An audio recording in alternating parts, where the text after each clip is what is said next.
Hablemos del Convenio 98 de la Organización Internacional del Trabajo relativo a la aplicación de los principios de derecho de sindicación y negociación colectiva. Un convenio que se refiere a la libertad sindical, un principio que busca la modificación de la relación entre trabajadores y patronos. La OIT considera como fundamentales 8 acuerdos en materia de empleos, divididos en 4 categorías, que son los siguientes: eliminación del trabajo forzoso u obligatorio, abolición del trabajo infantil, eliminación de la discriminación, libertad de asociación y libertad sindical. Este convenio ha sido ratificado por 165 de las 187 estados miembros de la OIT. De estas naciones se incluyen las de América Latina y, por supuesto, Guatemala. Por Guatemala fue ratificado el 13 de febrero del año 1952. El fundamento constitucional en nuestro país se encuentra en el artículo 102 de la Constitución Política de la República de Guatemala, inciso Q. La fecha de suscripción fue firmado el 9 de julio del año 1948. La duración de este convenio, 10 años, y si no denunciare, serán nuevamente 10 años más. Socialicemos un poco más. De los antecedentes podemos mencionar que desde aproximadamente el año 1750 los trabajadores empezaron a organizarse en Europa. Gobiernos y empleadores reaccionaron con total rapidez y gracias a ello se aprobaron leyes y disposiciones que restringían tales actividades. Por ejemplo, en el Reino Unido, la combinación artículos que son leyes y asociación de 1799 estuvieron vigentes durante 25 años y regulaban e incluso prohibían las organizaciones de trabajadores, entre otras iniciativas. A pesar de todo, el derecho a asociarse fue ganando terreno en el Tratado de Versalles y en la Constitución original de la OIT de 1919. Se reconoció el principio de la libertad sindical para todos los fines lícitos, entre los principios sobre los que se fundó la organización. Sin embargo, la nueva organización no alcanzó un éxito inmediato en la aprobación a normas que fundamentaran tal derecho, aunque se realizaron diversos intentos a finales de 1920.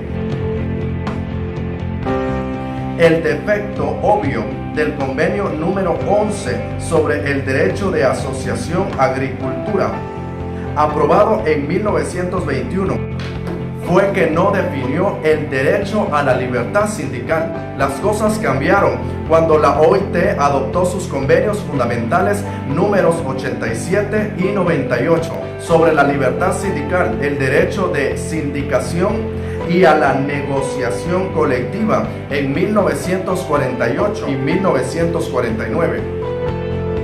Después de 60 años, estos dos instrumentos han sido ratificados por 149 y 159 de los 183 estados miembros de la OIT. Asimismo, todo ello se ha recogido en constituciones y leyes nacionales, combinadas con una arraigada libertad sindical, unas sólidas prácticas de negociación colectiva, garantizan que empleadores y trabajadores tengan una voz equivalente en sus negociaciones y que su resultado sea justo y equitativo. La negociación colectiva permite a ambas partes negociar una relación de empleo justa y evita conflictos laborales costosos. En 1951, la OIT incorporó un original mecanismo de gestión de reclamaciones que autorizaba a las organizaciones de empleadores y trabajadores a presentar quejas relativas a presuntas violaciones del principio básico de libertad sindical contenido en la Constitución de la OIT, aun cuando los convenios correspondientes no hubieran sido ratificados por el Estado miembro en cuestión. La labor del Comité de Libertad Sindical de la OIT y de otros mecanismos de supervisión garantizan que la libertad sindical como derecho humano sea respetado en todo el mundo. Tal mecanismo se encuentra disponible incluso con respecto a reclamaciones contra estados no miembros. Es importante señalar que los convenios comprenden los derechos de los trabajadores y de los empleadores en un número limitado, pero relevante, de casos presentados ante los órganos de supervisión de la OIT. Se ha defendido enérgicamente los de estos últimos.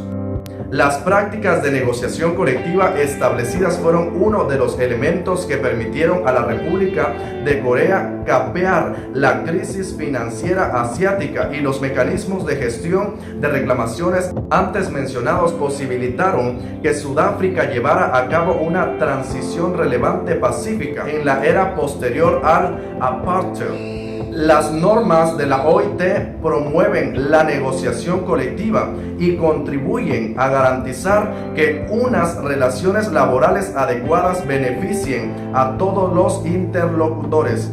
El principio de libertad sindical constituye uno de los valores esenciales de la OIT. Se consagra en la Constitución de la organización de 1919, en su Declaración de Filadelfia de 1944 y en la Declaración relativa a los principios y derechos fundamentales en el trabajo del año 1998. Es asimismo un derecho proclamado en la Declaración Universal de los Derechos Humanos de 1948.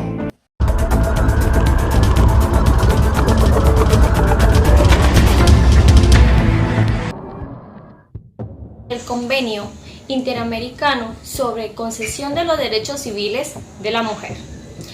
Para poder tratar a profundidad este tema, creo que es necesario que sepamos qué son los derechos civiles. Son derechos a recibir un trato igualitario en todos los entornos ante una comunidad o sociedad, tales como en vivienda, salud, empleo, educación y entre otros.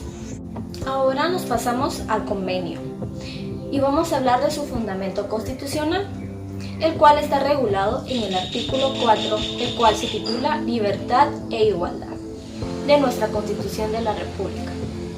¿Cuál es su fecha de suscripción? El 2 de mayo de 1948.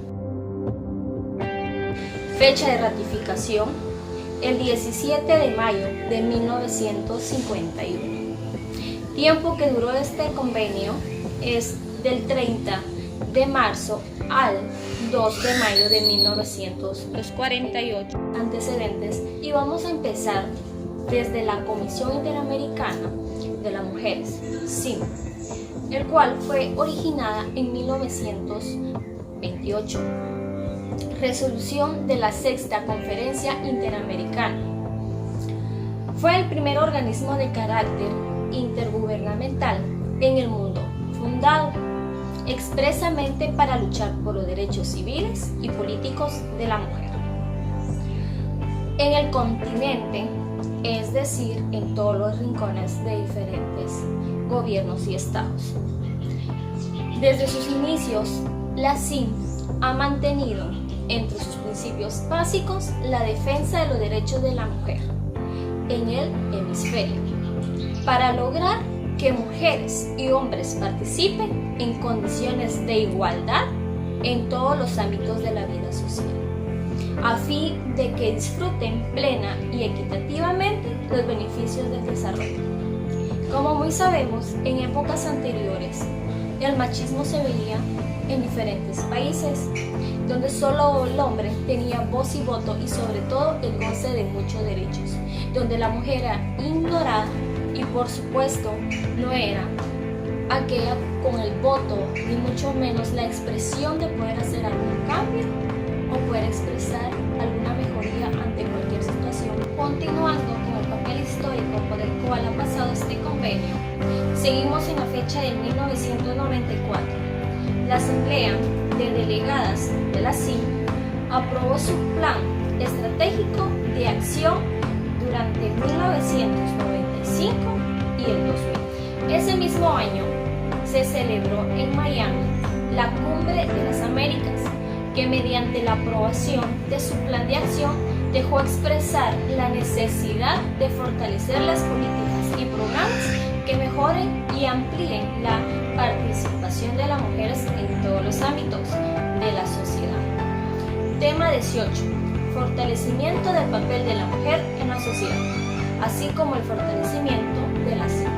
Es decir, que ya se viera la participación de la mujer en cada uno de los ámbitos, tanto en sociedad como participación en gobernación. A fin de continuar con los esfuerzos de esta organización, orientados obviamente a que se implementaran acciones emanadas al Plan de Acción, Primera Cumbre de las Américas, la Segunda Cumbre de las Américas en Santiago en 1998, encargó mandatos específicos a la Organización de los Estados Americanos, OEA, respecto a sus líneas de acción. Siguiendo esas iniciativas, el 28º periodo ordinario de sesiones de la Asamblea General de la OEA adoptó la resolución que invita a la CIM a que se desarrollen diversas actividades en las que se figura la elaboración de un programa interamericano sobre la promoción de los derechos de la mujer y la equidad de género. La Asamblea de Delegados de la CIM número 29, celebrada en noviembre en 1998, aprobó la Declaración de Santo Domingo, documento que reconoce los derechos de la mujer en todo su ciclo de vida, como parte inalienable, integral e indivisible de los derechos humanos universales.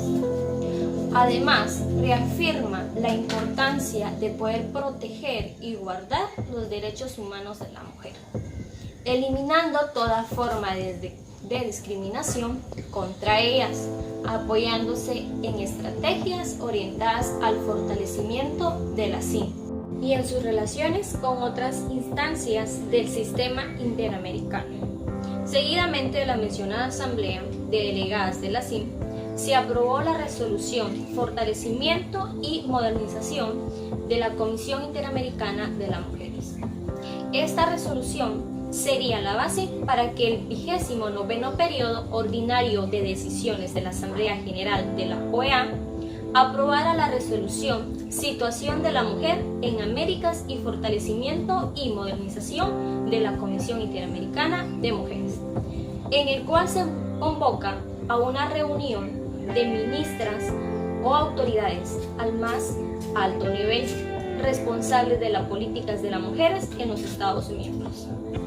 Asimismo, solicita a la CIM que, actuando como coordinadora de la mencionada reunión, elabore un proyecto de temario que incluya, entre otros temas, la aprobación de un proyecto de programa interamericano sobre la promoción de derechos y la consideración de los compromisos adoptados en las cumbres de las Américas. Sabemos muy bien que este convenio va encaminado en dos principios: la justicia y la equidad. Son principios en los cuales la CIM se basaba para que la mujer tuviera un aportamiento de derechos, el cual le hicieran valer totalmente un voto y la expresión y manifestación ante situaciones jurídicas como cualquier ámbito del Estado. Basándonos en un análisis jurídico, se podría considerar que las mujeres, aunque abarquemos más de la mitad de la humanidad, somos sometidas a grandes desigualdades, tanto como en el trabajo, en la salud, en la educación, en la reproducción de riqueza, en diferentes circunstancias. Como decíamos, seguimos siendo excluidas del desarrollo y el bienestar. Se ha notado que la situación para las mujeres no ha variado en todas las formas, es decir, la tenencia de vivienda y en lo relativo al acceso a la tierra, los hombres tienen mucha más participación que la mujer, abarcando este número un 6% de la tierra, en tanto que los hombres productores individuales tienen la mayor parte de tierra en propiedad y arrendamiento. Las mujeres productoras individuales la poseemos en usufructo y colonato. Unas recomendaciones acerca de este convenio sería importante hablar que es necesario una estricta vigilancia y control en los decretos, leyes y reglamentos existentes para verificar su efectividad y cumplimiento. Se deberá sancionar a empleados, empresas u otra organización que fomente la discriminación de género en el ámbito laboral. Y aunque existan leyes que buscan incorporarnos, estos siempre buscan la manera de excluir el género femenino. Muchos sabemos que en la actualidad la mujer ha sido vulnerada. ¿En qué sentido? Al momento de emprender cualquier sueño o cualquier objetivo, siempre se escuchan los comentarios negativos: no creo que lo logres, no tienes suficiente conocimiento, capacidad y mucho menos el apoyo económico. Es una de las críticas que recibimos casi a diario. Lastimosamente, el machismo ha acabado con mujeres, desde sueños, anhelos y objetivos. Deberíamos de cambiar eso. Sabemos que nosotros las mujeres, aparte de formar un papel importante en la familia, tanto como de compañera de vida, de madre, también debemos de darnos ese valor como una integrante a una sociedad que puede importar y aportar más allá que solo una imagen femenina.